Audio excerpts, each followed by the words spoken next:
नजर आती है, एक ही वजह है, मेरे बाप ने अहले बैत के कदमों में बैठना सिखाया है, उनका एहतराम सिखाया है, और मुझे इस बात पर नाज है। हजारों कोशिशें कर ली दुनिया ने मुझे झुकाने की, मुझे झुकने नहीं देता धर्म ज़हरा के बच्चों। नारे तकबीर, नारे तकबीर, नारे रिसालत, नारे हैदरी, अल्लामा मुफ्ती सलमान अंसारी। हजरत उमर ने नहीं कहा बच्चा कहां से आ गया। हुजूर के इंतकाल के बाद अहले बैत का सिलसिला खत्म हुआ, फौरन वक्त का खलीफा उतर आता है, अमीरुल मोमिनीन मिंबर से नीचे आ गए, घुटने जमीन पर रखा, घुटने जमीन पर रखा और कहा शहजादे आपने बिल्कुल सच कहा, यह मिंबर आपके बाप का है, यह आपके नाना का है, मेरे बाप का कोई मिंबर नहीं। उमर के पास जो कुछ है वो आपके नाना का है, जो कुछ भी है वो आपके नाना का है। खाते हैं इनके घराने का, भोंकते हैं इनके घराने पर। ये न मिजाजे फारूकी है न ये मिजाजे सिद्दीकी है। आपको मैं बताऊं फिर हजरत उमर ने क्या कहा, अगर शहजादे आप इजाजत दे दें तो मैं मिंबर पर चढ़ूं। उनके सामने बोलने की जसारत किसकी थी, लेकिन रसूलुल्लाह की आल हमारे लिए सरमाया आखिरत है। ये नबी पाक की आल की मोहब्बत ईमान की अलामत है। बेटा उमर फारूक रज़ी अल्लाह ताला अन्हु का है, आम नहीं है, वो भी सहाबी रसूल है, सहाबी रसूल हैं।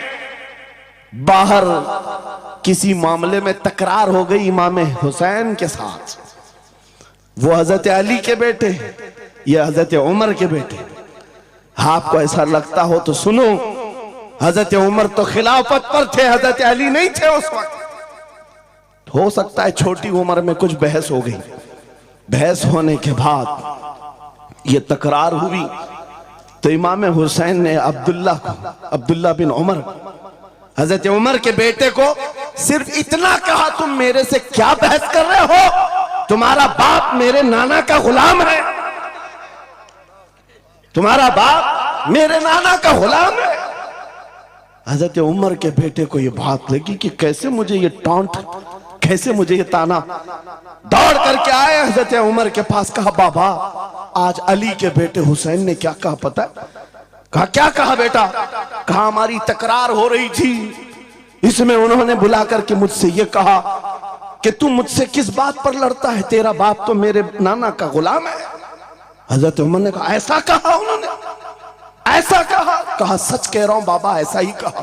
कहा बुला ला हुसैन, बुला ला। तलब किया गया, इमाम हुसैन को बुलाया। बेटा हजरत उमर का, हो सकता है उस वक्त उनको ये ख्याल हो कि शायद जज्र तौबीक हो जाए, डांट डपट हो जाए। हजरत उमर आते हैं, कहते हैं ऐ हुसैन इब्ने अली, ये मेरा बेटा जो कह रहा है क्या ये बात सच है? क्या आपने इसको ऐसा कहा कि तेरा बाप मेरे नाना का गुलाम है? इमाम हुसैन ने कहा हाँ सच बोलता हूं, हाँ मैंने कहा। कहा कह के बताओ कैसे कहा, कह के बताओ कैसे कहा? कहा मैंने इनसे कहा तेरा बाप मेरे नाना का गुलाम। हजरत उमर ने कहा और एक बार कहो, फिर कहा और एक बार कहो। उसके बाद उमर इब्ने खत्ताब की आंखों से आंसू निकले। कहा अपने बेटे को क्या बेहतरीन तकरार करके आया है, ये हुसैन यहां गवाही दे रहे हैं, कल क़यामत के दिन ये इतना कह दे मेरी जिंदगी वसूल है।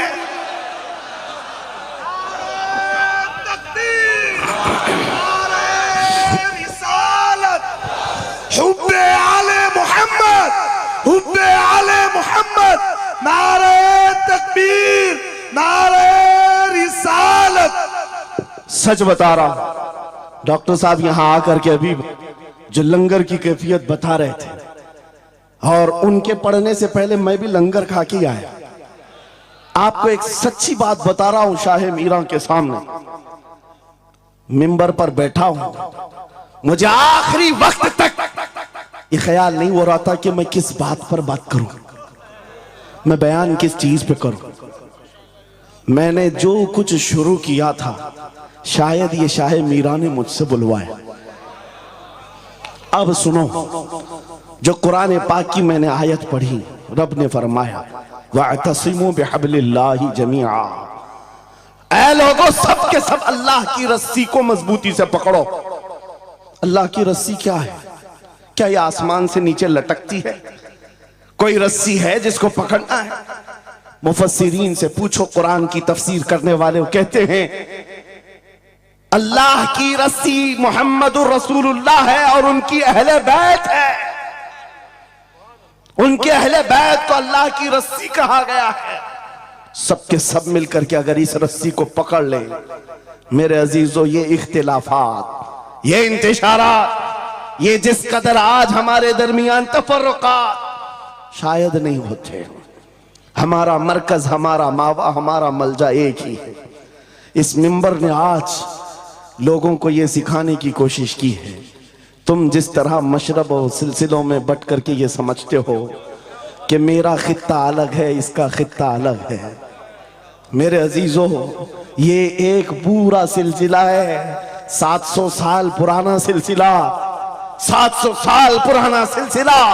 मगर इस मिंबर पर बैठ करके इश्क मोहब्बत के नारे लगवा रहे हैं। वजह यह नहीं है कि यहां की कोई पब्लिसिटी है, बल्कि ये बताना है इसलिए कि अहले बैत ही ये जानते हैं, जो हमारे नाना की कदर करेगा हम जिंदगी भर उसकी कदर करेंगे। आपको क्या लगता है आला हजरत का नाम, उनके मसलक का नाम रोटी सेकने के लिए लिया जाता है? मेरे अजीजों, आला हजरत का नाम, मसलक आला हजरत का नाम इसलिए लिया जाता है, डाल दी कल्ब में अजमत मुस्तफा सैयदी आला हजरत पे नारे तकबीर, नारे रिसालत। जाने के वक्त कहा था नाम की कोशिश मत करना, हुजूर का काम करना। और उन्होंने ये शेर पढ़ करके कहा था, आखिरी महफिल थी उस वक्त, मेरी तालिब इल्मी की जमाने की बात कर रहा हूं, ये पढ़ करके बयान किया था। आला हजरत को देखना, उन्होंने ये खुद कहा है, बेनिशानों का निशान मिटता नहीं, मिटते मिटते नाम हो ही जाएगा। आला हजरत उस सिक्के राइजुल वक्त का नाम है जिसने हर दिल पर राज किया है, हर खानकाह पर राज किया है। मेरा एक जुमला मैं अक्सर मजमों में कहता हूं, अक्सर तकरीरों में कहता हूं, एक बात समझ करके चलो, शाह मीरा के उर्स में आने वालों, मेरा एक फार्मूला सुनना है। अगर इज्जत चाहते हो, वकार चाहते हो, ये जुमला याद करो, उनकी बात करो, हर दिल पे राज करो।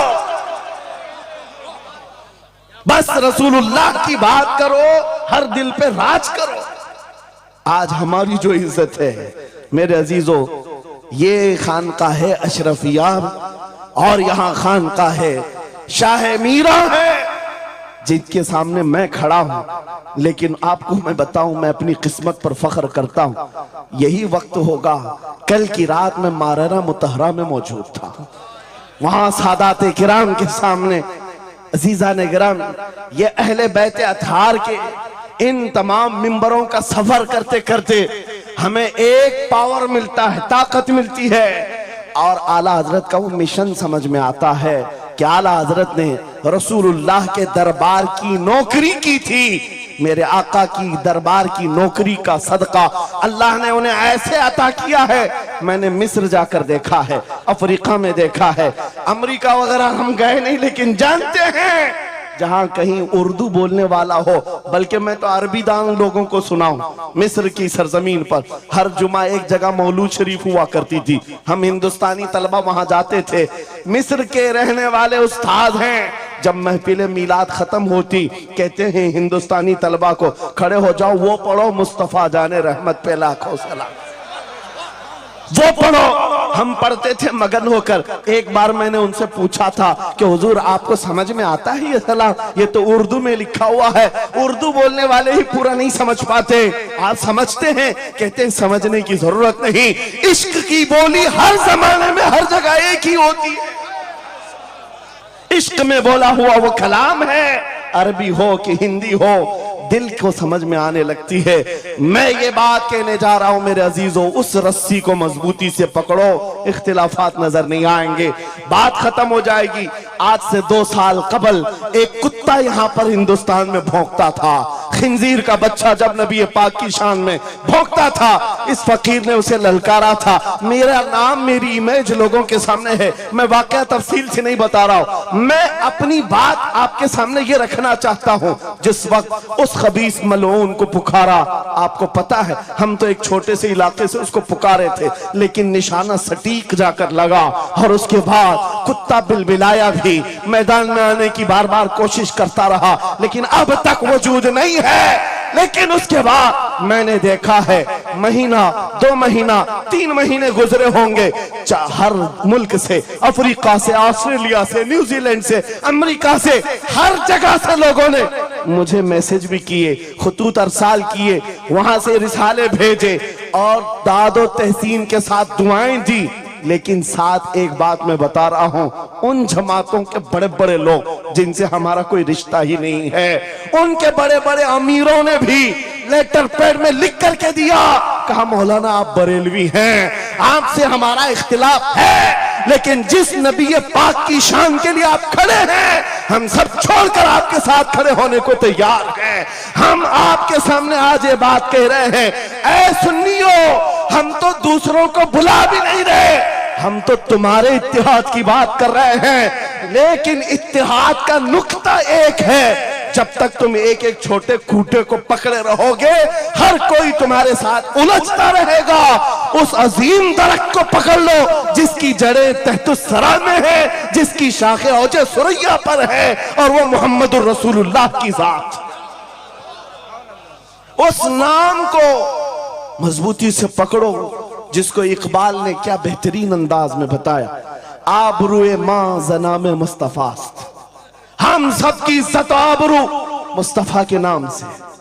अगर ये बात पर इत्तिफाक हो जाए, सारी चीजें भूल जाओगे, सारी चीजें भूल जाओगे। मेरे अजीजों, आज मुझे इस बात पर कोई भी आपत्ति नहीं, धरा बराबर भी झिझक नहीं।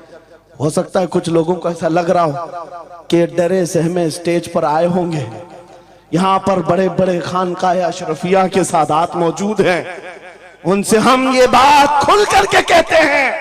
मेरे अजीजों, हम डरे सहमे स्टेजों पर जाने वालों में से नहीं हैं, जहां जा रहे हैं खुल करके जाते हैं, और ये बात देख करके जाते हैं, जहां मेरे नबी की अजमत बोली जाएगी वहां हम अपनी गर्दनें झुका कर जाएंगे।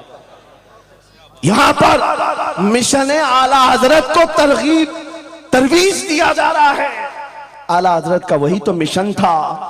क्या मिशन था आला हजरत का, जो आपने अपनी जिंदगी भर दिया है? अपने दिल का है उन्हीं से आराम, सौंप है उन्हीं को सबका, लौ लगी है कि उस दर के गुलाम चारे दर्द रजा करते हैं। आला हज़रत फाजिल बरेलवी का वो मिशन यहां से दिया जा रहा है। मैं यहां से एक मजबूत मैसेज देना चाहता हूं, हमारे सारे सिलसिले ये हमारी अजमत के लिए, हमारी जीनत के लिए, लेकिन सारे सिलसिलों की इंतहा मदीना तैयबा है।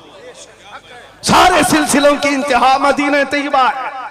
तुम्हारा पीर जितना भी बड़ा हो, देखने में बहुत बड़ा भी दिखता हो, लंबा चौड़ा जुब्बा पहनता हो, बड़ा अमामा भी पहनता हो, सब कुछ हो, लेकिन अगर नबी का वफादार नहीं तो वो कुत्ते से जलील है।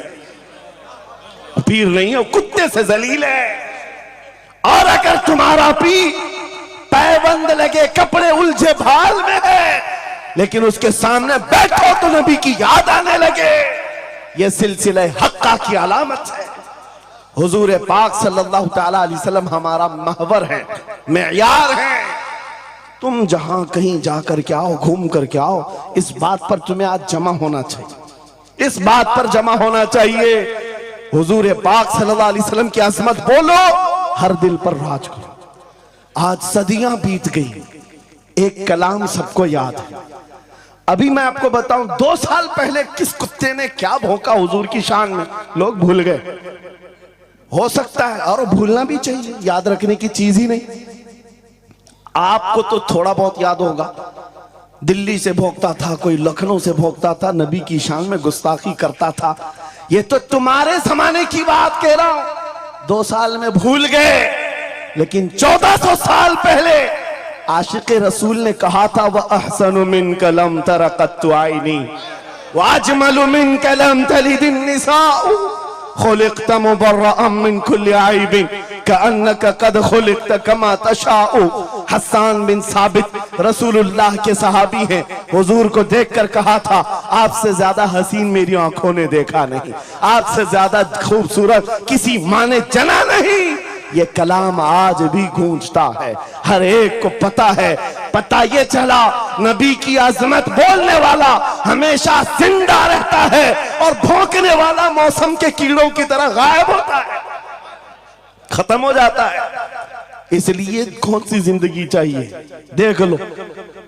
आपके सामने मिसालें हैं, इसलिए मैं जिक्र करता हूं, वरना मैं अपने ये मुकद्दस स्टेज गलीज लोगों के जिक्र से नापाक भी नहीं करना चाहता, किसी के नाम लेकर के, वरना डर की बात नहीं, डर से नहीं। आपको पता है मरे हुए लोगों से क्या खिताब किया जाए, जिंदगी बाकी है इसीलिए तो घूम घूम कर आपसे खिताब कर रहे हैं। और इस उम्मीद के साथ कि इकबाल ने यह भी कहा था कि निकल कर सहरा से जिसने उलट दिया था तख्ते रोमा को, सुना है कुदसियों से मैंने कि वो शेर फिर होशियार होगा।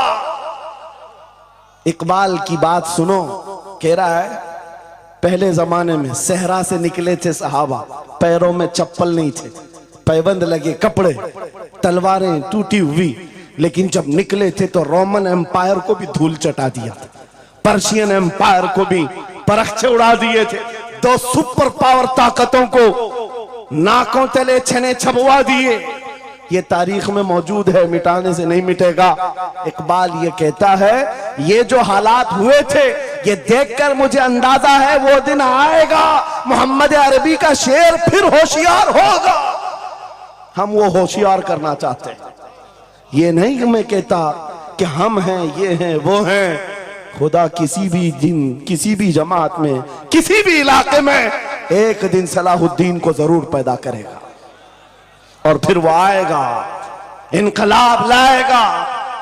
हम ना उम्मीद नहीं है खुदा की रहमत से, बार बार आपको जगा रहे हैं। और जब तक ये दौलत मोहब्बत मुस्तफा मौजूद है, मेरा ये यकीन है कि हमें हजारों ताकतें मिलकर के मिटा नहीं सकेंगी, नहीं मिटा सकेंगे। ये दौलत लासवाल तुम्हारे पास मौजूद है। आप नहीं देखते आज हालात बड़े खराब हैं। डॉक्टर साहब हमारे मेहमान हैं, लेकिन आपको पता है यहां के हालात, इनके ही पड़ोसी बल्कि इनकी बिरादरी के लोग जो नात खां हैं, मशहूर नात खां, हमसे पूछ रहे थे कि मौलाना आप जो है कुफार और मुशरिकीन के नरगे में हैं और वहां पर आप इस तरह से बोलते हैं, कैसे बोलते हैं? मैंने उस वक्त बगदाद मुकद्दसा में उनसे अर्ज किया था, क्यों दबे जिस पे हिमायत का हो पंजा तेरा, क्यों दबे जिस पे हिमायत का हो पंजा तेरा, शेर को खतरे में लाता नहीं कुत्ता तेरा। हाँ, हम तादाद में कम हैं, हम तादाद में कम हैं और बड़े हालात के मारे हुए हैं, लेकिन हमें अपनी तारीख याद है। बदर में भी तादाद कम थी, उहद में भी तादाद कम थी, और सबसे बड़ी तादाद तो करबला में कम थी, लेकिन फतह का झंडा आज भी करबला वालों का ही लहरा रहा है। सुभान अल्लाह। तादाद माने नहीं रखती, कभी मत जाना इन सब मामलात पर। आज जो ढकोसले पैदा किए जाते, तुम्हें मुर्दा किया जा रहा है। कुछ मत बोलो, हालात बड़े खराब हैं। इनसे पूछो तुम्हारे बाप दादा के जमाने में हालात अच्छे थे, वो भी कहेंगे हालात उस वक्त भी खराब थे, उस वक्त भी खराब थे।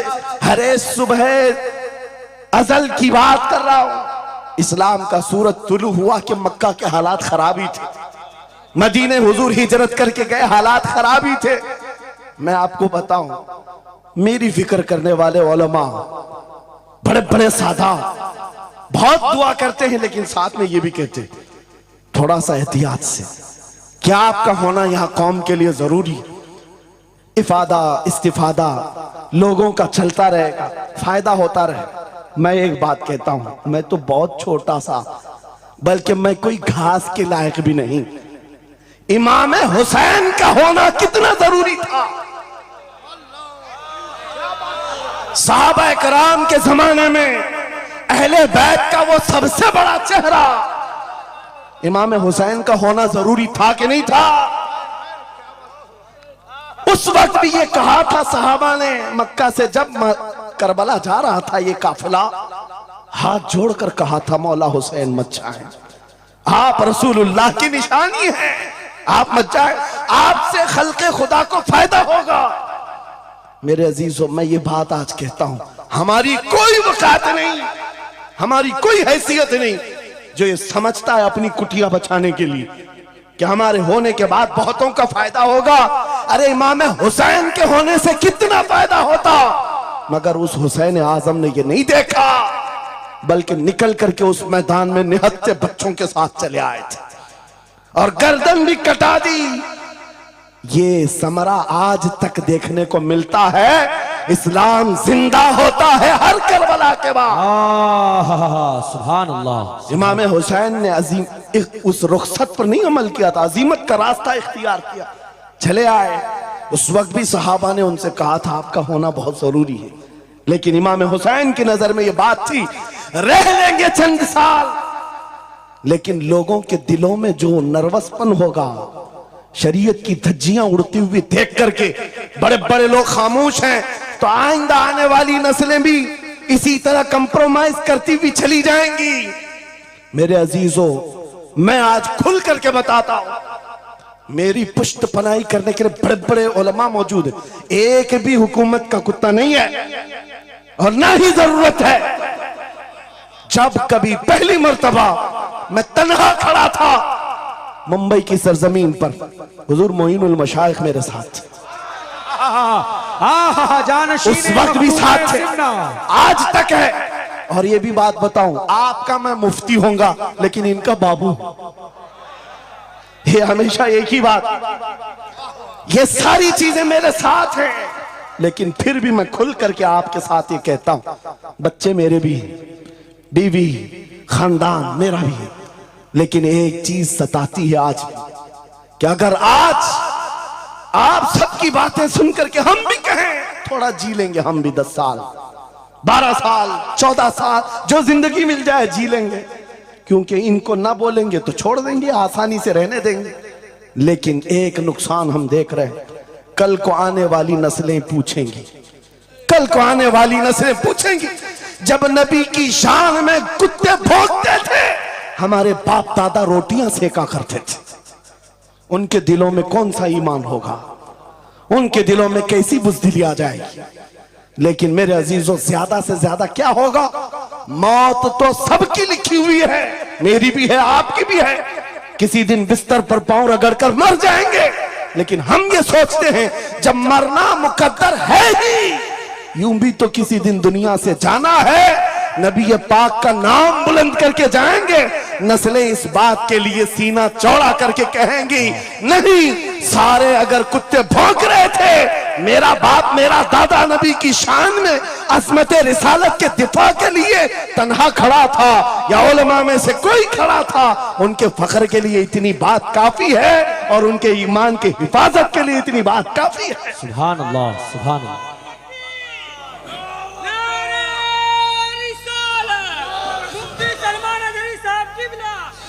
इस अज़मत रिसालत के लिए आपको क्या समझ में आता है, बहुत दिन हो गए हमारे आराम के, बहुत दिन हो गए सुकून के, नबी के नाम पर हमने रोटियां बहुत खाई, हुजूर की इज्जत पर क्या क्या नहीं मिला हमको। कौन से दिन तकलीफ आई है, कौन सी दिन तकलीफ आई है, ये अहले बैत को देख रहे हो, आपको पता है वो बाबुल हवाइज इमाम मूसा काजिम, अहले बैत के इस बड़े इमाम की बात कर रहा हूं जो इमाम जाफर सादिक के बेटे हैं, लेकिन 7 साल तक वक्त के जालिम तागूती ताकतों ने जेल में रखा, जहर देकर के खत्म किया है। आपको पता है इमाम मोहम्मद बिन हसन अस्करी जिनको जहर देकर के खत्म किया गया, अहले बैत था जिन्होंने 20-20 साल जेल काटी है। रसूलुल्लाह के शहजादे थे वो, रसूलुल्लाह की आल थे। आज तो लाखों में है, उस वक्त तो नबी के शहजादे चुनिंदा थे, पूरी दुनिया के वो मरकज थे, लेकिन जेलों में 20-20 साल गुजारे। किसी को 10 साल, किसी को 12 साल, किसी को 20 साल। आपको पता है इमाम मूसा काजिम को जंजीरों से भी मारा गया था, जंजीरों से। आप अपने बाप को मार खाता हुआ देख करके नहीं बर्दाश्त कर पाते। हमारे वो अजीम इमामों की बात कर रहा हूं जिन्होंने मेरे नबी की शरीयत की दिफा के लिए जेलों की जिंदगी, हत्ता के रिवायत ये बताती है मौला इमाम मूसा काजिम का जनाजा भी जेल से निकला। मेरे अजीजों, ये सब क्या बातें सिर्फ बयान करने के लिए रह गई? उलमाए ज़वील एहतराम इस मनसब को हाथ समझें। आज ज्यादा से ज्यादा यही होगा। इसी किछोछा मुकद्दसा के एक बुजुर्ग थे जो मेरे बहुत बड़े आइडियल है, सैयद मुजफ्फर हुसैन कछोछवी। आजादी के मौके पर बड़ी मुसीबतें उठाई और इनको पकड़ करके, एक शहजादा है किछोछा मुकद्दसा का आस्थाना, और जेल में डाल दिया गया था। आपको पता है किछोछा के उस शहजादे ने एक जवाब दिया था जो मेरा फेवरेट शेर है, पसंदीदा शेर है। आपने कहा था मुजफ्फर को मुकय्यद ना समझ ऐ सय्याद, मेरी असीरी भी सुन्नत आबाई है। माशाअल्लाह, मेरी असीरी भी सुन्नत आबाई है।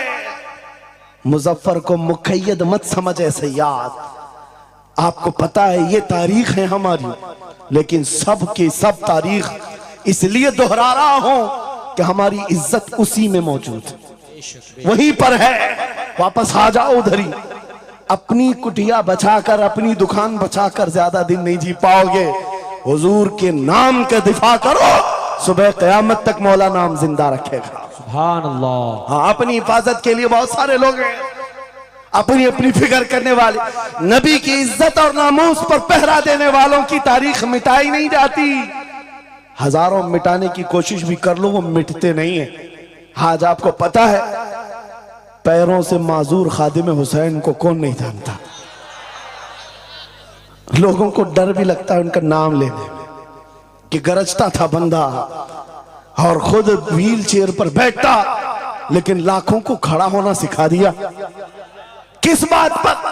क्या अपने बाप के कसीदे पढ़ता था? क्या अपने खानदान के कसीदे गुनगुनाता था?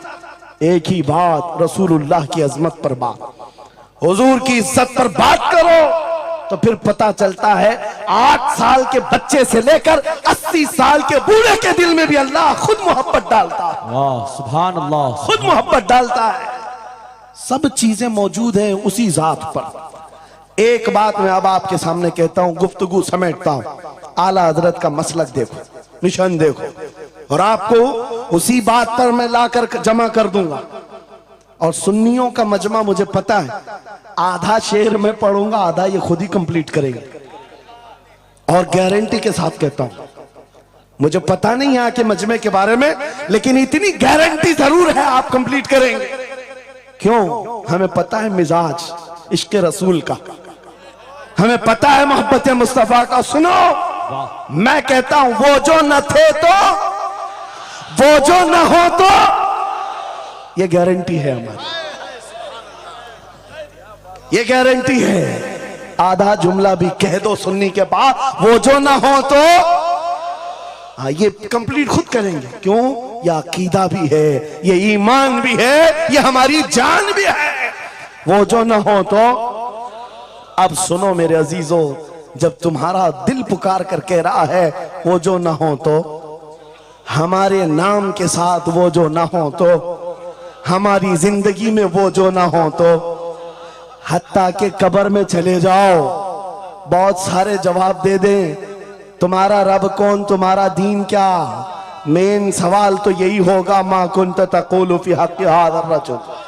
बल्कि बात सही अहादीस में मैं कह रहा हूं, एक ही सवाल का जिक्र भी आया है, कब्र में एक सवाल का जिक्र भी आया है, और फरमाया गया सिर्फ एक सवाल ये होगा, बता इस रसूल के बारे में क्या कहता था। वाह, बोलना पड़ेगा, बोलना पड़ेगा। फिर मैं पूछता हूं, कब्र में भी वो जो ना हो तो कुछ ना हो।